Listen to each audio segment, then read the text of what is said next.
चलिए अब आई जा घर की तरफ लास्ट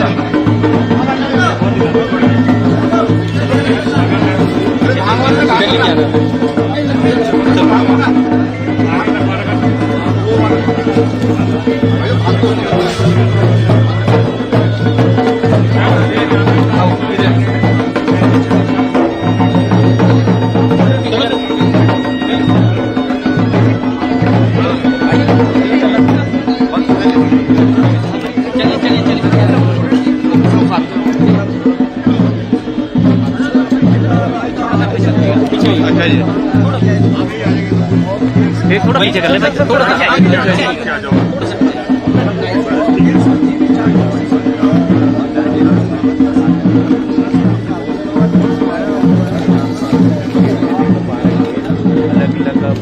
ताली बजाओ भैया, पीछे थोड़ा पीछे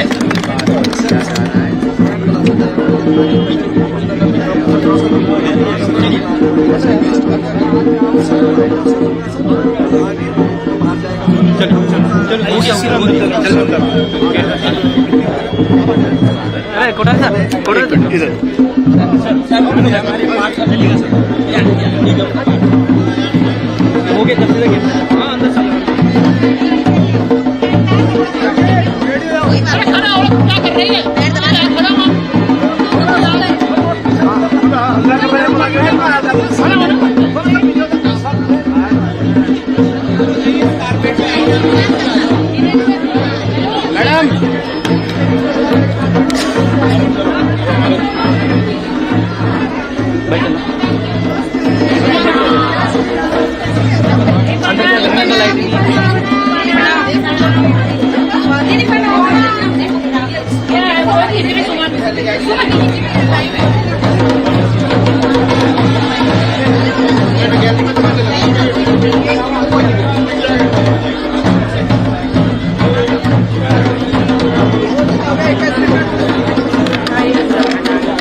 भारत माता की।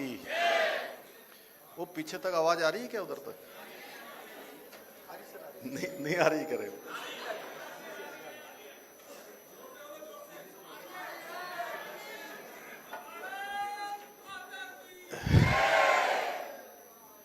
चलिए, भारत माता की। तो उधर से क्यों नहीं बोल रहे हैं साथ में? भारत माता की, गंगा मैया की, गंगा मैया की। ऋषिकेश में आयोजित ऑल इंडिया मेयर काउंसिल के इस सम्मेलन में मंच पर आसीन अभी जिनका आप सभी ने संबोधन सुना, उत्तराखंड सरकार के कैबिनेट मंत्री आदरणीय सुबोध उनियाल जी,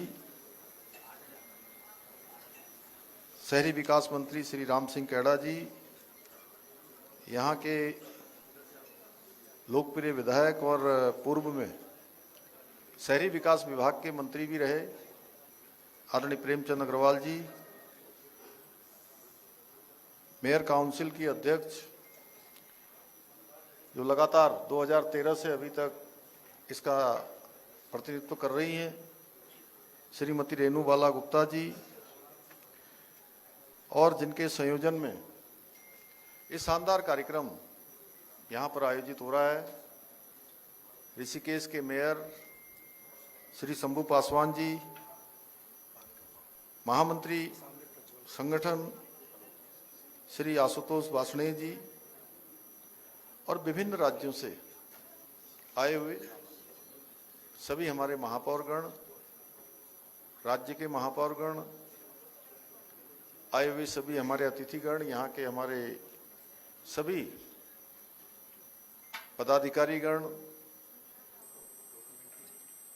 उपस्थित भाइयों एवं बहनों, मीडिया के हमारे सभी मित्र, मैं इस महत्वपूर्ण बैठक में आप सबके आज ये देवनगरी, योग नगरी, मां गंगा के पावन तट पर देवभूमि उत्तराखंड आप सबके पधारने पर मैं देवभूमि उत्तराखंड के मुख्य सेवक के रूप में आप सभी का हृदय से स्वागत करता हूं, आप सबका अभिनंदन करता हूं।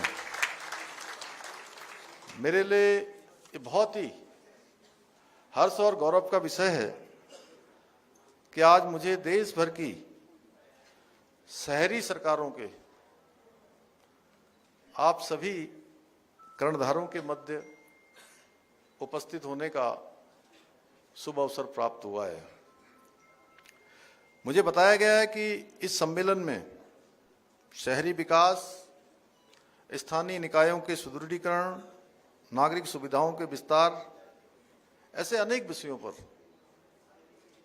गहन विचार विमर्श, चिंतन मनन, संवाद आप सबके मध्य किया जाएगा।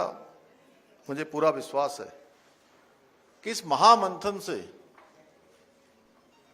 मां गंगा के सानिध्य में जो अमृत निकलेगा वह हमारे सभी शहरी निकायों को और अधिक मजबूत बनाने में बहुत सहायक सिद्ध होगा।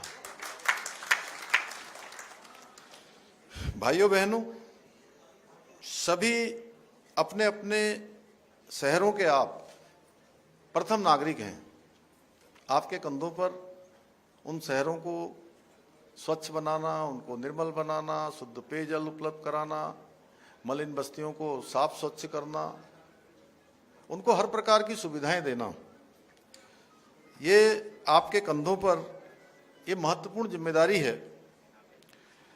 और आप सभी न केवल अपने अपने शहरों का नेतृत्व कर रहे हैं, बल्कि वहाँ के नागरिकों की आशाओं, अपेक्षाओं, आकांक्षाओं और विश्वास के भी सशक्त प्रतिनिधि के रूप में आप आज उनका नेतृत्व उनको प्रदान कर रहे हैं।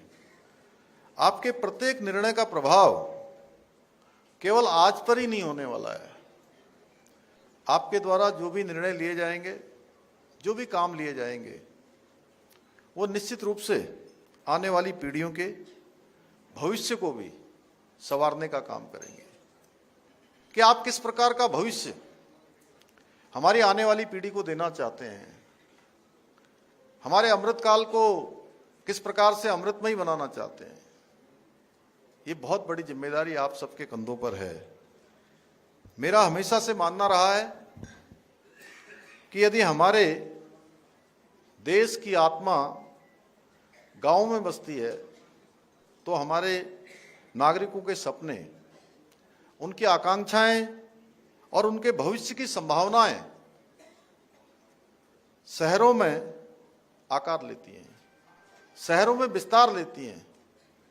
मुझे प्रसन्नता है कि आप सभी अपने शहरों में न केवल बुनियादी सुविधाओं को जनता तक पहुंचाने का कार्य कर रहे हैं, बल्कि शहरों की दिशा और दशा दोनों को ही तय करने में महत्वपूर्ण भूमिका निभा रहे हैं।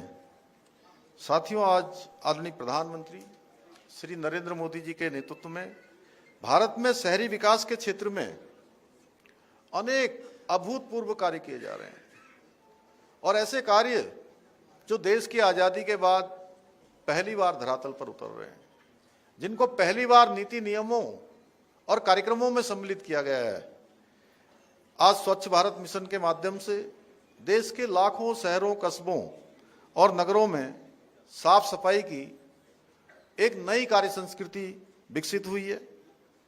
आज जहां एक ओर अमृत योजना के माध्यम से जलापूर्ति, सीवरेज और हरित क्षेत्रों जैसे शहरी बुनियादी सुविधाओं को मजबूत किया जा रहा है, वहीं स्मार्ट सिटी मिशन के द्वारा तकनीकी और नागरिक सुविधाओं को एकीकृत कर आधुनिक और सुव्यवस्थित शहरी विकास का मॉडल विकसित किया जा रहा है।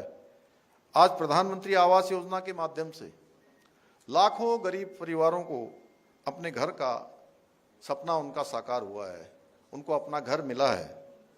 ये घर उनके लिए केवल चार दीवारी की छत भर नहीं है, बल्कि उनकी सुरक्षा, सम्मान, आत्मविश्वास और बेहतर भविष्य की उम्मीद है। इतना ही नहीं, आज प्रधानमंत्री स्वनिधि योजना के माध्यम से शहरों में रेहड़ी पटरी वालों को आर्थिक सहायता प्रदान कर उन्हें आत्मनिर्भर बनाने का प्रयास किया जा रहा है। मुझे लगता है कि आप सब लोगों ने बहुत सारे कार्यक्रम किए होंगे अपने अपने यहाँ, लेकिन अगर स्वनिधि का कोई कार्यक्रम आपने अगर किया है तो बहुत अच्छा है, और नहीं किया है तो आज ये देवनगरी ऋषिकेश से, माँ गंगा के तट से, योग नगरी से एक मेरी अपेक्षा आपसे है कि आप अपने अपने जो भी आपका महापौर का जो भी कार्यालय हो, आपका जो कोई हॉल हो, उस हॉल में एक कार्यक्रम जरूर करें, उनको बुलाएं और उनके बच्चों की कोई प्रतियोगिता आयोजित करिए किसी दिन। और सच में आपने बहुत कार्यक्रम किए होंगे, और ये कार्यक्रम आप जब करेंगे तो आपको बहुत आत्मिक प्रसन्नता होगी जब आप उनके बच्चों के साथ अपने बच्चों को भी बैठा लेंगे। किसी के बच्चे अगर छोटे होंगे तो बच्चे, नहीं तो हमारे विनोद जी बैठे हैं तो उनके नाती पोते भी बैठ सकते हैं तो वो भी बैठ सकते हैं जिनके बच्चे छोटे हैं। मैंने भी एक कार्यक्रम किया था अपने मुख्य सेवक सदन में, जो मुख्यमंत्री हमारा सभागार है जिसमें हम बहुत सारे कार्यक्रम करते हैं। तब आपको लगेगा कि माननीय प्रधानमंत्री जी के नेतृत्व में किस प्रकार से जो गरीब रेहड़ी पटरी ठेले वाले हैं, ऐसे सामान्य स्थितियों में रहने वाले लोग कितना अच्छा अच्छा काम कर रहे हैं। जिनको पहली बार जो है उसमें ऋण मिला है, पहली बार पूरा करने के बाद उसकी जो सीमा बढ़ जाती है, कुछ लोगों ने दूसरी बार भी अपना लोन अप्लाई कर लिया, दूसरी बार भी ले लिया, और शानदार काम आगे बढ़ रहा है। तो मुझे लगता है कि यह आपको आत्मिक संतोष देने वाला काम होगा। भाइयों बहनों, आदरणीय प्रधानमंत्री जी के मार्गदर्शन और उनकी प्रेरणा से और निरंतर सहयोग से हम देवभूमि उत्तराखंड के शहरों को भी विकास की नई दिशा देने के लिए, नई गति देने के लिए निरंतर प्रयासरत हैं। और देवभूमि उत्तराखंड से माननीय प्रधानमंत्री जी का विशेष लगाव भी है। इस अध्यात्म की भूमि में उन्होंने अनेकों बार प्रधानमंत्री बनने से पहले भी कई महीनों सालों तक यहाँ तपस्या की है, अपना शोधन किया है। उन्होंने लगातार यहाँ भ्रमण किया है और एक एक स्थान से वो विधिवत रूप से परिचित हैं। इस नाते उनके नेतृत्व में और मार्गदर्शन में लगातार छोटे छोटे जो हमारे यहाँ के विकास से जुड़े हुए मामले हैं या पर्यावरण से जुड़े हुए हैं या यात्रा से जुड़े हुए हैं, उन सभी पर सूक्ष्म तरीके से काम हो रहा है। इस समय आप ऐसे समय में यहाँ आए हैं जिस समय में यहाँ पर चारधाम यात्रा अपने चरम पर है। पहला चरण चल रहा है और मुझे आप सबको बताते हुए खुशी हो रही है कि 45 दिन की यात्रा में 30 लाख का आंकड़ा अभी तक यात्रा ने अपना पूरा कर लिया है, जो अपने आप में एक बहुत बड़ा रिकॉर्ड है।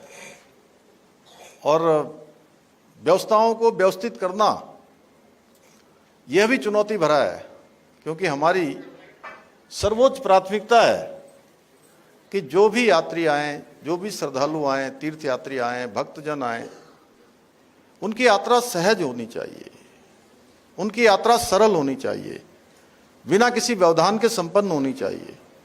और उसमें भी हमारी सर्वोच्च प्राथमिकता है कि उनकी यात्रा सुरक्षित होनी चाहिए, हर दृष्टि से उनकी यात्रा सुरक्षित हो।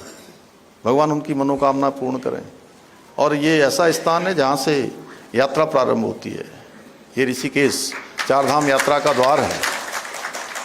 तो आप सब यहाँ आए हैं और मैं आपको बताना चाहता हूँ, चाहे आज चारों धाम हो, हेमकुंड साहब हो, आदि कैलाश हो, माँ पूर्णागिरी का धाम हो, और पहले के सालों में जो यात्रा की स्थिति थी उससे आज कई गुना यात्रियों की संख्या बढ़ गई है। ये सब हमारे प्रधानमंत्री जी ने एक से एक सीमांत क्षेत्रों का स्वयं भ्रमण किया है।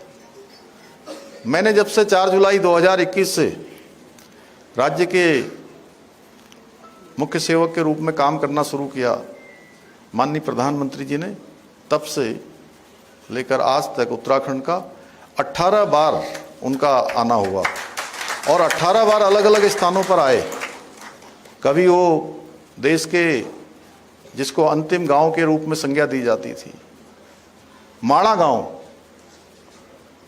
और उसी माणा गांव से उन्होंने कहा था, जो भारत का अंतिम गांव जाना जाता था, कहा जाता था, उन्होंने उस दिन वहां से उद्घोष किया था कि ये माणा गांव अब देश का ये अंतिम गांव नहीं होगा, अब माणा गांव और माणा गांव जैसे सभी जो हमारे सीमांत के गांव हैं वो देश के पहले गांव के रूप में जाने जाएंगे। और उनका आज उस दृष्टि से विकास प्रारंभ हो गया। उसके बाद प्रधानमंत्री जी आदि कैलाश क्षेत्र में गए, गुंजी गए। ये भारत का बिल्कुल अंतिम क्षेत्र है, भारत तिब्बत बॉर्डर पर 17,000 फुट की ऊंचाई पर माइनस तापमान जहां रहता है, उन क्षेत्रों पर गए। और आज आदि कैलाश क्षेत्र में भी, जहां पूरे साल भर मात्र 500 लोग, 400 लोग, 600 लोग अधिकतम पहुंचते थे, पिछले